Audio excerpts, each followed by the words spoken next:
wuxuu ahaan jiray marka go'aanka ugu dambeeyay ee ka gaara gobolkaas ama magaalada la soo magacaabo. laakiin Cabdicasiis wuxuu yiri sida muuqatana ay tahay in markii la heshiiyay Kampala kadib baarlamaankii la kala diray madaxweynahana markii dambe awood la siiyay oo ah in dekreeto kasta oo isagu soo saari karo oo saxiixayaashii kulamadoodii ugu dambeeyay awoodda lagu siiyay taa marka hadduu haysto madaxweynaha soo xaq uma laha inuu magacaabi karo degmooyin gobol. anigu taa ma qabo because waxaan haynaa sabab badan oo halkan ku qoran dekreetada xafiiska madaxweynaha ka soo baxda inkastoo la og yahay heshiisyadii lagu soo galay saddexdii gobol hadda aan kuu sheegahay lagu soo heshiiyey waxaa ku lifaaqan dastuurka iyo nidaamka iyo sharciga oo u soo maray inuu dekreetada xafiiska uga soo baxdo isagoo ku lifaaqahaya inay tahay proposal u soo jeediso wasaaradda arrimaha gudaha.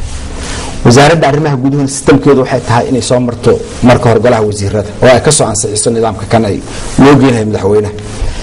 marka nidaamka ma marin baa leedahay nidaamkaas ayadoo aan marin buu haddana madaxweynuhu wuxuu ku xaqiijiyay halkan uu kuga qoray in aysan jirin dowlad nidaam qaybtan fulinta wasiirada hadda aanu ka hadlayno golaha wasiirada aanu hadda ka hadlayno inay shaqadoodii dhamaatay prime ministerkiina uu yahay nin musharax ah xaqna uusan u lahayn goboladan inuu iyo arrimahan aan samaynayo uusan ka hadlin. taas baa marka sabab iyo reason asagoo hadii jar ku waxaynayo kaga hadlayo warqada ka soo baxay xabiska. marka waxa leedahay adiga waxa la magacaabay hadda sharci kuma fadhiyaan wax sharci ma total wax sharciga waafaqsan ma aha wax nidaamka dawladnimo ma aha. waxa dhici karta meelaha qaar dadku inay isla garan waayaan marka laga hadlayo dhinaca sharciga waxa muhiim ah asaaska aalad ama wax kasta ay ku dhismaan inaan dib ugu noqono oo ah jamhuuriyadda Soomaaliya waxaan jeclaan lahaa dadka Soomaalida inaan u iftiimiyo cidda xaq u leh inay kordhiso ama wax ka bedesho hanaanka degmooyinka iyo gobolada jamhuuriyadda Soomaaliya ay u dhisan yihiin. mid ma diidani burburkii dawladnimo ee Soomaaliya 18 gobol ee jiray xitaa dooda Somaliland ee soconaysa ee ah inay Soomaaliya inteeda kale ka go'een caalamku wali wuxuu ogol yahay jamhuuriyadda Soomaaliya inay tahay 18 gobol. taasi waxay xaqiijinaysaa inaan gobolada 13 ah taniya intii Somaliland ay ku dhawaaqday inay gooni Soomaaliya inteeda kale isaga taagtay hogaamiyihii jiray ee barigaas maamulada goboladaas wuxuu 22kii bishii Maarso ilaa 22kii bishii May sanadkii 2008 magacaabay oo Somaliland ka dhigay 13 gobol. waxaan jeclaan lahaa mujtamacuna inay sidaa u ogaadaan Somaliland deegaanada loo yaqaan maanta waxay jamhuuriyadda Soomaaliya markii la aasaasay ka koobnayd 2 gobol oo ahaa waqooyi galbeed iyo togdheer. laakiin aan dhamaystiran waxaan rabaa inaan mujtamacu wax u waftiinino waxay ahayd 2 gobol. dawladdii dhexe ee Soomaaliya markii ay burburtayna waxay kaga tagtay 5 gobol iyagoo ah maanta waa 13 gobol. macnaha degmooyin horey loo yaqaanay sida Oodweyne, Hawd, Saaxil, Maroodijeex, Gabiley, Salal, Hawd iyo Maaqir ayaa loo yaqaanaa inay gobolamaanta ka yihiin. waxa kale jirta sida Puntland oo kale macnaha marka ay ka hadlaynaa sharciyo waxaan rabaa inaan ku soo hooriyo laakiin aad iga ogolaataan marka hore haddii dooda soconaysa Puntland oo kale dawladda dhexe Soomaaliya waxay kaga tagtay 3 gobol iyagoo ah sida Nugaal, Bari iyo Mudug. maanta waxaa jira cayn karkaar oo laga gooyay meesha la yiraahdo Bari iyo Highland gobol la dhaho waa 6 gobol. marka waxaad doonaysaa inaad hay'adii ugu sareysay ee maamul dawladnimo oo Soomaaliya lahayd dawladda hadda jirtaana laga dhaxlay hogaamiyaheedii wixii uu soo saaray sharci ma aha waxa sharci noqonaya oo shacbiga Soomaaliyeed in dhagahooda laamaha warbaahinta loo mariyo in gobolada la aqbalsiiyo si hanaanka dib u heshiisinta Soomaaliya ay uga mid noqdaan. taasi wax la qaadanaya ma aha ama suurtagal karaan.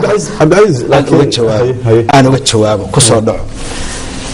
Cabdicasiis arrimaha waqooyiga iyo gobolada sadda nidaam kuma jiraan. maxaa Soomaali soo ma aha gobolada soo kala tirsana ma magacaabin goboladaas iyo marka yaa xaq u leh inay wax magacaabaan. waa taas heshiisyadii uu wax ka saxiixay madaxweynuhu oo la soo maray oo ay ka mid ahayd inaan la isku taaban 18 kaas gobol miyaan diidanna sideed ay noqoto sideed ay ahaadaan wixii mujtamaca Soomaalida ay isla ogoliyeen waxba kama qabno laakiin Sheekh Shariif Sheekh Ahmed sida ku qoran heshiiskii magaalada Kampala hogaamiyaasha dhinaca siyaasadda ee Soomaaliya ee bariga jiray ee laga dhaxlay dawladda ee dhaxashay dawladda hadda jirta ee Soomaaliya awood buuxda madaxweynaha loo siiyay madaxweynuhu wixii uu doonayo inuu ku soo saaro waxa loo yaqaan decreto de lege oo noqonayso ama decreto legislative maadaama baarlaman la marinaya ay jirin maadaama baarlaman la marinaya ay sidii waa dhici kartaa in meelaha qaar dadku ay ku doodaan waraysi madaxweynuhu uu bixiyay oo ahaa cidda u soo gudbisay ama ogoleysiisay in deegaanadaas ama goboladaas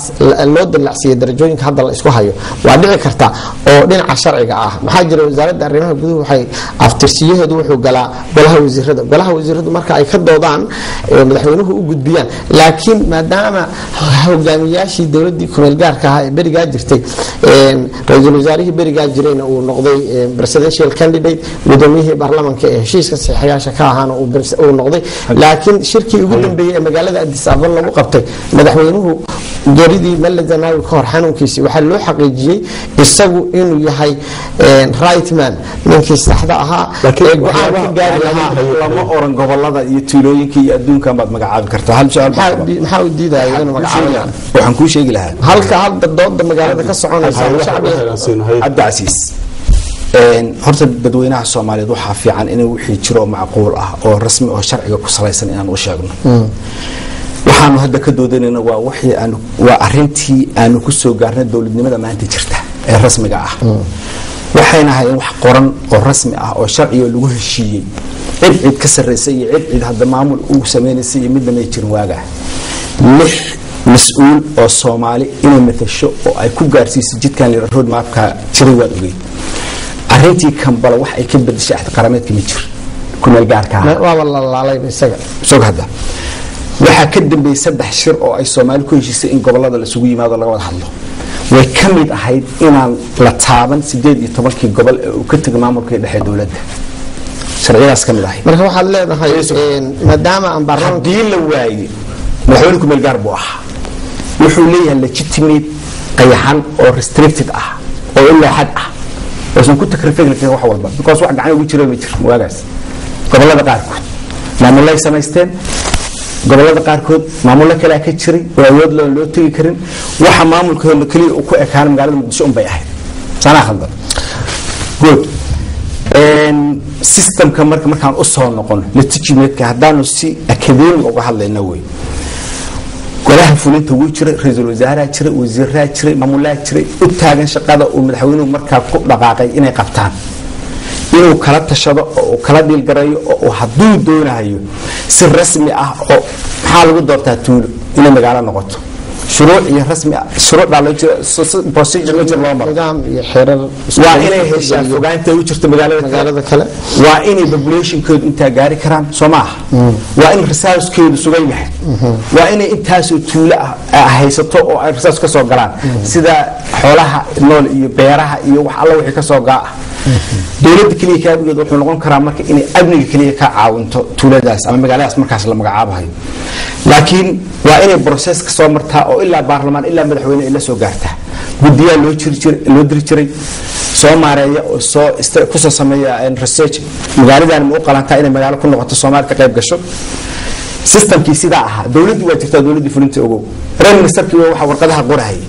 oo leh from this date laga bilaabo madaxweynuhu waxa uu sameeyay waa sharci darro laakiin madaxweynuhu wuxuu sheegay prime ministerka inuu musharax noqday sida darteedna dawladda aan shaqeynay waa sababta kaliya ah madaxweynaha afkiisa laga helay tabaha inuu si awood lahayn Cabdul Qaadir waa sababta kaliya waxaan rabaa Maxamed inaan meel kale ka saxo dhinaca sharciga ah maadaama hay'adii dhinaca sharciga ama legislative assembly-ga meesha uu ka baxay markii la aasaasay lixdii saxiixayaasha ahaa waxa meesha isna ka baxay aha ra'iisul wasaarihii Soomaaliya wuxuu qayb ka ahaa ra'iisul wasaare Cabdulle Maxamed Ali Gaas dawladii bariga jirtay waa hogaamiyihii ama ra'iisul wasaarihii dawladii shaqeynayay ee barigaas ee hadda dawladnimada la haystaa soo gaarsiisay Soomaaliya waxaan jeclaan lahaa doodan ka sokow isna inaan halkan salaandii runtii uga jeediyo kaalintii ku lahaa asaaska dawladnimada ee Soomaaliya waxaan jecelahay inaan ku xusuusiyo hay'ad dhinaca sharciga ah oo lagu soo celinayaa ma jirin wixii ka dambeeyay heshiiskii Kampala watahay xildhibaan su'aal baa ku weydiinaya maxaa keenay iyadoo waqtiga dawladdu uu gabagabeeyay waqti badan aanu jirin baarlamaanna aan shaqeynayn oo hawsha kala guur lagu jiro in madaxweynuhu uu dhowr iyo 20 degmo magacaabo gobol magacaabo sababta maxaad u malaynaysaa inay ku soo beegtay maxaa keenay xilligaas